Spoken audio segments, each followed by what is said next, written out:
Has the economic fallout of the pandemic affected different communities in different ways? Hello and welcome to Inventiva. This is Palak Yadav presenting you today's big news.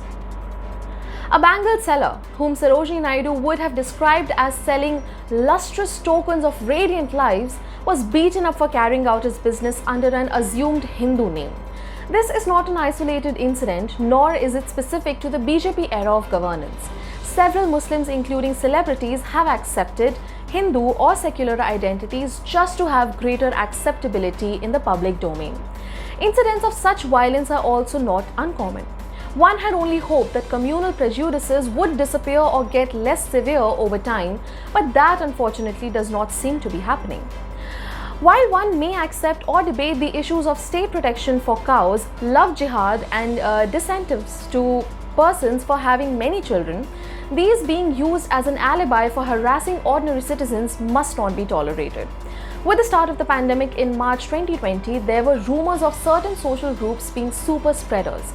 These got linked with social media messages urging people to boycott purchase of commodities and services marketed by the groups. These were noted but mostly downplayed by political leaders, civil society and media. The question is, did they affect labor market outcomes differently or different communities? The recent periodic labor force survey for 2019-20 brings out the changes in the employment structure and earnings of workers of different communities in rural and urban areas during April to June 2020, that is the pandemic quarter, compared to the preceding quarters Jan to March 2020, that is the pre-pandemic quarter, or the corresponding quarter in the previous year, April to June 2019. This suggests that the differential impact of the pandemic on the labor market captured through changes in first two quarters of 2020 has not been inconsequential. The deficits in the pandemic quarter compared to the corresponding quarter in the preceding year across communities shows a similar pattern and hence have been excluded here for the sake of brevity. The self-employed had to bear the brunt of the onslaught of the pandemic.